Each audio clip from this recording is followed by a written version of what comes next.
This learning module will focus on floodproofing, which is defined as a combination of adjustments and/or additions of features of buildings that eliminate or reduce the potential for flood damage.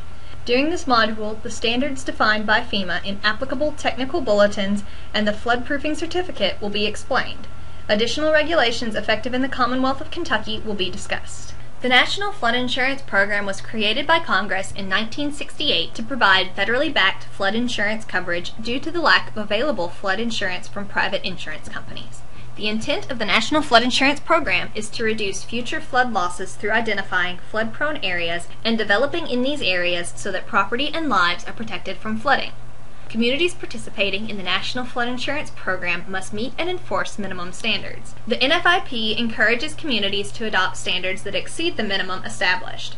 The NFIP establishes minimum building design and construction standards for buildings located in the Special Flood Hazard Area, or SFHA. State and local governments can adopt more stringent regulations than the National Flood Insurance Program. The NFIP regulations that specifically apply to the design of floodproofing for non-residential buildings are within Section 60.3C3, which states that the community shall require that all new construction and substantial improvements of non-residential structures within zones A1 to A30, AE, and AH on the community's firm have the lowest floor, including the basement, elevated to or above the base flood level, or, together with attendant utility and sanitary facilities, be designed so that below the base flood level the structure is watertight, with walls substantially impermeable to the passage of water and with structural components having the capability of resisting hydrostatic and hydrodynamic loads and effects of buoyancy.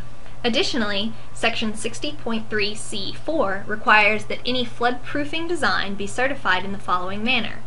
Provide that where a non-residential structure is intended to be made watertight below the base flood level, a registered professional engineer or architect shall develop and/or review structural design, specifications, and plans for the construction, and shall certify that the design and methods of construction are in accordance with the accepted standards of practice for meeting the applicable provisions of paragraphs C3.2 or C8.2 of this section, and a record of such certificates, which includes the specific elevation in relation to mean sea level to which structures are floodproofed, shall be maintained with the official designated by the community. Technical bulletins provide guidance on the minimum requirements of the National Flood Insurance Program regulations. Local or state requirements that exceed those of the NFIP take precedence. It is prudent to contact the community and state to determine whether there are more restrictive state or local regulations that apply to the building or site. All applicable standards of the state or local building code must be met for any building in the flood hazard area. The following is required in Kentucky for non-residential development in special flood hazard areas, or A zones. The building must be elevated. In lieu of elevation, the building may be floodproofed to a minimum of 1 foot above the base flood elevation. If floodproofed, the applicant must submit an as-built floodproofing certificate certified by a professional engineer or architect. There are two different kinds of floodproofing: wet floodproofing and dry floodproofing. The distinction between the two is that wet floodproofing allows the internal flooding of a structure, where dry floodproofing creates an essentially watertight protection. These components are generally not credited for the flood insurance rating of a building pursuant to the National Flood Insurance Program because they are not components of the building. The picture on the right side of this slide demonstrates the use of a flood wall surrounding a city office building in Boulder, Colorado. Community decisions include limitations on the size and number of structures that may be flood-proofed, restrictions on the locations of flood-proof structures, and limits to areas where the depth of flooding and/or flood water velocity will not result in damage to a structure or contents. The intent of flooding the interior of the structure is to counteract hydrostatic pressure on the walls, surfaces, and supports of the structure by equalizing the interior and exterior water levels during a flood. By wet floodproofing a structure, the danger of buoyancy is reduced from hydrostatic uplift forces. In order to wet floodproof, the following may be required: an alteration of the structure's design and construction, use of flood-resistant materials, adjustment of building operation and maintenance procedures, and relocation and treatment of equipment and contents, emergency preparedness for actions that require human intervention. The use of wet floodproofing is limited to specific circumstances in A zones. Factors to consider for wet floodproofing include warning time, safety and access, flood encroachment, duration, floodborne contaminants, frequency, depth, and water temperature. The illustration on this slide provides examples of dry floodproofing. Examples include a removable flood shield across the service bay, vulnerable equipment suspended or raised above the floor level, properly anchored underground fuel tank, backflow valve on the sanitary sewer line, lower portion of the window is permanently closed, and the foundation is underpinned to reduce flood risk. Examples of dry floodproofing can include anchoring the building to resist flotation, collapse, and lateral movement, installation of watertight closures for doors and windows, reinforcement of walls to withstand floodwater pressures and impact forces generated by floating debris, use of membranes and other sealants to reduce seepage of floodwater through walls and wall penetrations, installation of pumps to control interior water levels, installation of check valves to prevent the entrance of floodwater or sewage flows through utilities, and locating mechanical, electrical, utility, and other valuable damageable equipment and contents above the expected flood level. When determining whether to dry floodproof a building, the following factors should be considered: flood warning time, safety and access, the uses of the building, mode of entry to and from the building, floodwater velocities, flood depths, debris impact potential, and flood frequency. The flood warning time is the rate of rise of floodwaters for the site. In order to determine the appropriate floodproof design elements, the established flood warning system, the flood warning time available, and the reliability of the flood warning system must be reviewed. The rate of risk for the flood warning time available through an existing reliable, community or regionally based flood warning system must be adequate to provide sufficient lead time to evacuate a flood-prone building when there is a threat of flooding. There must also be enough warning time to successfully place floodproofing components such as removable flood shields or gates if such components are to be included in the floodproofing design. Due to the potentially short warning time, floodproofed buildings are not appropriate in locations where flash flooding occurs. Study results of human stability in flood flow conditions based on the product of the number of depth of flow multiplied by the floodwater velocity indicate that any floodplain location within a product number of 4 or greater represents a significant hazard to individuals. Floodplain sites with a base flood product number of 4 or greater will create a hazard for anyone attempting to escape from or gain access to a site. Safety and access to the floodproofed building is a critical factor to determine whether floodproofing is a viable design option. All roads to be used as evacuation routes must remain passable as floodwaters rise. All roads that provide access to buildings where dry floodproofing components require human intervention must remain passable long enough for the floodproofing components to be installed and for the personnel to evacuate the site. In situations where the flood velocities at the site are more than 5 feet per second or base flood depths are in excess of 3 feet, the cost of dry floodproof construction may be prohibitive. A site that has been flooded multiple times may not be appropriate for dry floodproofing. The cumulative impact on a building's external components from frequent inundation may render a dry floodproofing strategy not practical. One should consider the impacts to repeated business interruptions, the cleanup costs, and the costs of having to implement a flood emergency plan multiple times. Operational procedures for wet floodproofing include a flood warning system, an inspection and maintenance plan, and a flood emergency operations plan. An inspection and maintenance plan is required and should include annual inspections at a minimum the following: inspections of mechanical equipment such as pumps and generators, flood shields and closures to make sure that they fit properly and the gaskets and seals are in good working order, properly labeled and stored as indicated in the flood emergency operations plan, walls and wall penetrations for potential leaks, levees and berms for excessive vegetative growth, cracks, or leaks. A flood emergency operation plan produced by a design professional is a required component of a building's floodproofing design. The flood emergency operation plan is necessary to ensure that the floodproofing works correctly, even in emergency situations such as no power. A continuous source of power is required.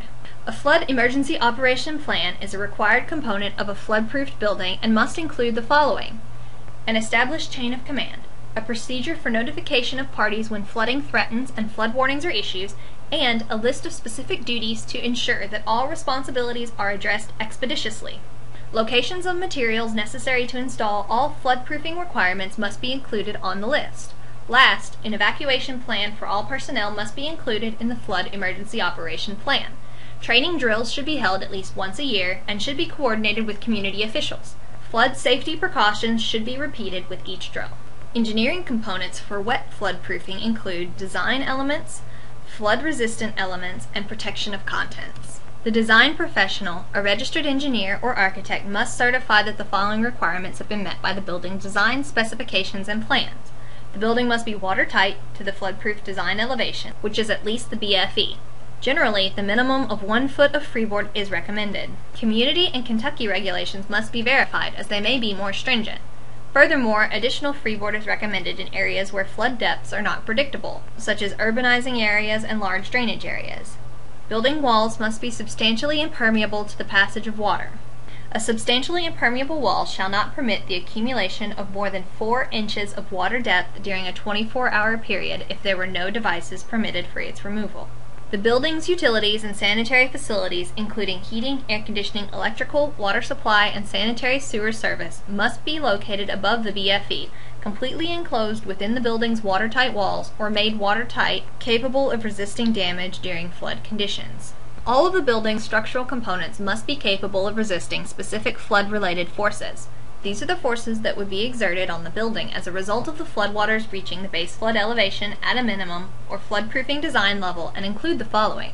Hydrostatic flood force is the force that water at rest exerts on any submerged object. For a flood-proofed building, the calculations of hydrostatic flood forces must include saturated soil pressure on any portion of the building that is below grade.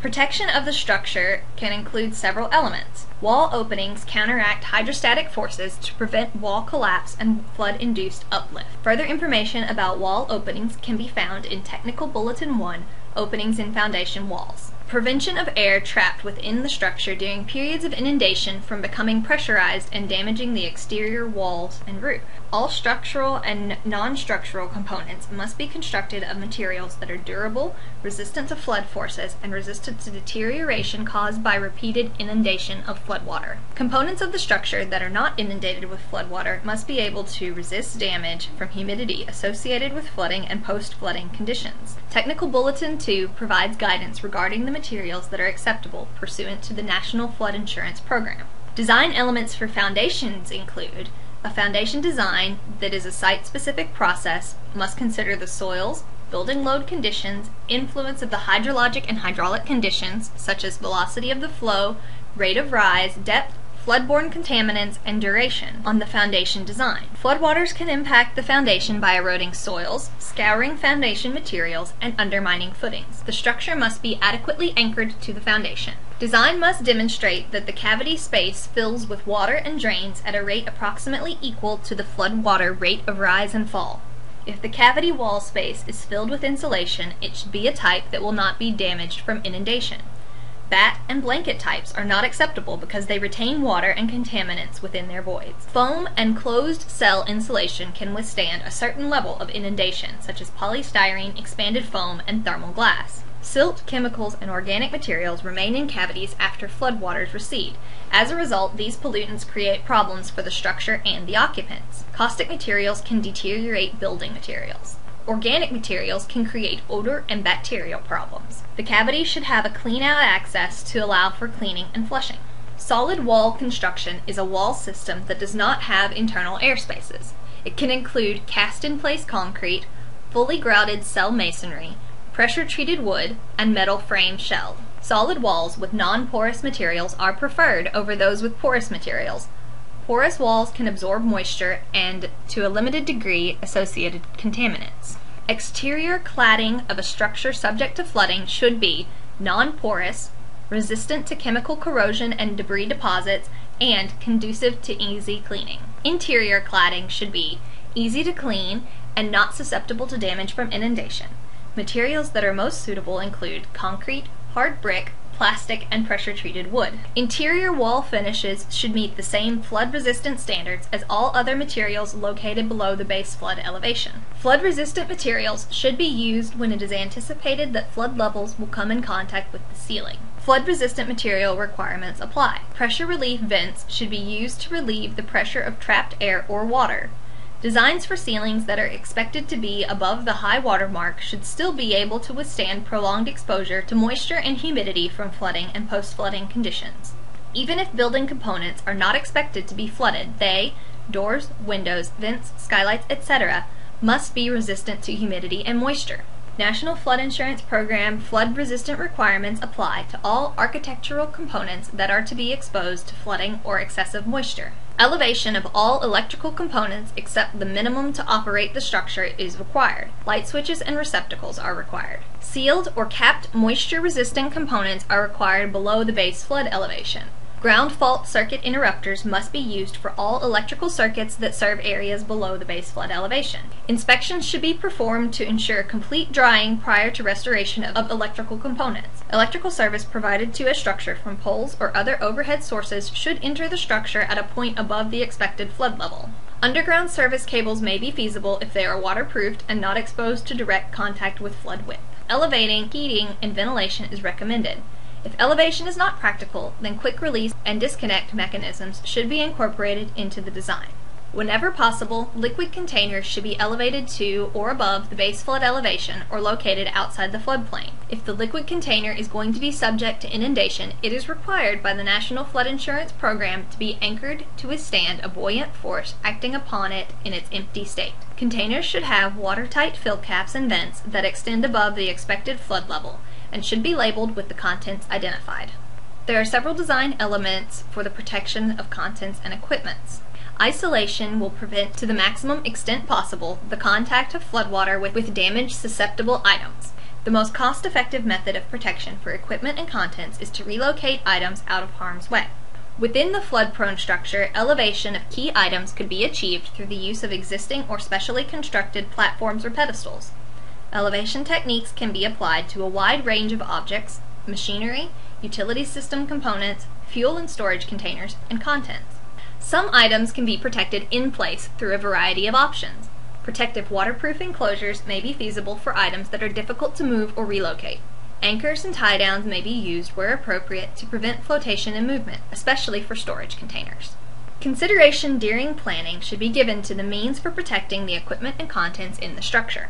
The key is to isolate the contents from the floodwaters that may enter the structure. There are 3 strategies to isolate the contents and equipment from floodwaters, including relocation, elevation, and in-place protection. Relocation includes developing a plan to quickly and efficiently move the contents out of harm's way. Elevation includes using platforms or pedestals to elevate contents and equipment. The following can be elevated: machinery, utility system components, fuel and storage containers, and contents. In-place protection is the use of protective waterproofing closures for items that are difficult to relocate, such as anchors and tie-downs, protective coatings, quick disconnect plug and receptacle, mounting equipment, and inventory on pallets. All materials exposed to floodwaters must be durable, resistant to flood forces, and retardant to deterioration caused by repeated exposure to floodwater. This generally results in masonry being the most suited to wet floodproofing in terms of damage resistance. Wood may be appropriate if it is pressure treated or naturally decay resistant. Steel may be appropriate if it is stainless or galvanized. Flood insurance will not pay a claim for damaged finishing materials if they are below the base flood elevation. For additional guidance, review Technical Bulletin Number 2. Flood-resistant material requirements. The image on this slide demonstrates the use of flood-resistant materials, including concrete or concrete block walls, metal cabinets, metal door entrance, closed cell wall insulation, glass block used for lower floor windows, and metal service bay doors. A floodproofing certificate is required for the following in A zones only: flood-proof non-residential buildings, flood-proofed mixed-use buildings that are professionally designed with all residential uses located above the floodproofing design elevation. A floodproofing certificate for non-residential structures was developed by FEMA for use in the certification of non-residential floodproofing designs. This is required due to the increased potential for significant building damage if the floodproofing system fails. Section 1 of the certificate is the flood insurance rate map information, including the BFE used to determine the floodproofing system. Copies of the firm should be available through the community's floodplain administrator and at msc.fema.gov. Section 2 requires the information regarding the floodproofing design. The first item is the elevation, reference to the datum of the firm to which the building is floodproofed. This elevation must be equal to or greater than the base flood elevation. For flood insurance rating purposes, it is important to identify that the floodproofing design must provide protection to 1 foot above the BFE to receive rating credit. If it is only floodproofed to the BFE, then the building's flood insurance will have a higher premium. The other factor to consider is the height of the floodproofing to the lowest adjacent grade. This information is to be used by the community's building officials, FEMA, and the NFIP insurance underwriters for analysis. This slide illustrates the certification that must be certified by a professional engineer or architect. Both the Flood Emergency Operation Plan and the Inspection and Maintenance Plan are necessary at the time the non-residential floodproofing certificate is submitted to the community. The community should also require that the property owner sign an agreement stating that the plan will be adhered to. The community should also be assured that the inspection and maintenance activities required by the plan will continue regardless of changes in ownership of a floodproof building through appropriate deed restrictions. Lease agreements should also contain appropriate language regarding the leaseholder's responsibilities for the flood-proofed building. Variances are a local development tool that can be used in floodplain management. In accordance with the National Flood Insurance Program, an insured must be notified if a variance will cause an increase to the insurance premium. The following minimum requirements must be attached to a variance. It must be anchored to resist flotation, collapse, and lateral movement. The portions of these structures located below the BFE must be constructed of flood-resistant materials. It must be designed to allow for automatic entry of floodwaters. It must comply with the floodway encroachment provisions of the National Flood Insurance Program, and its use must be limited to parking and/or limited storage.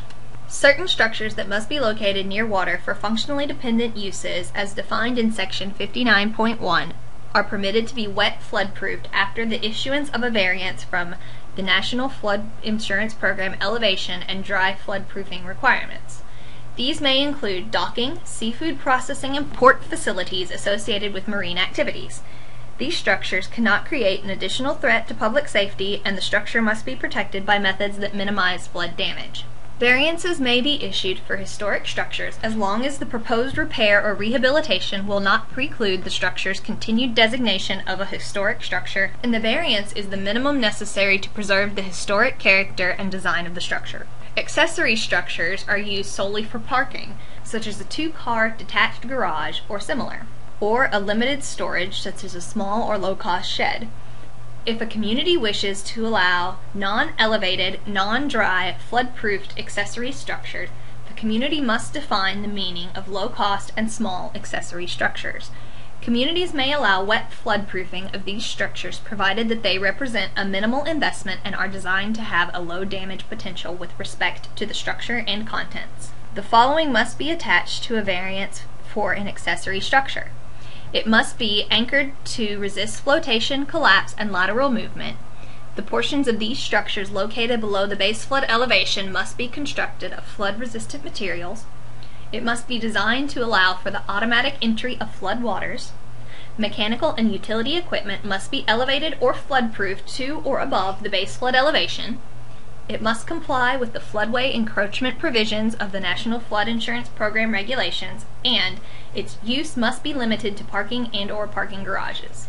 There are situations when wet floodproofing is appropriate for agricultural structures located in wide, expansive floodplains. A variance can only be issued if the structure is used only for agricultural purposes, and the use must be exclusively for production, harvesting, storage, drying, or raising agricultural commodities, including raising livestock. The structures must be designed in a manner that results in minimal damage to the structure and its contents, and will create no additional threats to public safety. New construction and the substantial improvement of residential and non-residential structures whose lowest floors have been constructed at or above the base flood elevation may be constructed with enclosed areas below the base flood elevation. These areas must be used solely for parking, building access, or limited storage, be designed to allow for the automatic entry and exit of floodwaters through the use of openings, and be constructed of flood-resistant materials. Attached garages, constructed with the garage floor slab below the base flood elevation, must be designed to allow for the automatic entry of floodwaters. Openings are required in the exterior walls of the garage or in the garage doors. The areas of the garage that are below the base flood elevation must be constructed with flood-resistant materials. For additional information, please consult the references shown on the slide. This concludes our module on floodproofing.